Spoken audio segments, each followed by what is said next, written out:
আমাৰ ঘৰত আজি নতুন পোৱালি দিলে বগী ন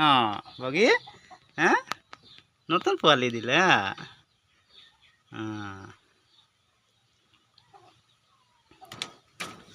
বগীয়ে নতুন পোৱালি দিছে ন হে আমাৰ বগীয়ে নতুন পোৱালি দিছে দেই বগীৰ বেটা হয় বেটাক আমাৰ পৰিয়ালত ওয়েলকাম কৰিছোঁ দেই আজিৰ পৰা আমাৰ পৰিয়ালৰ সদস্য দেই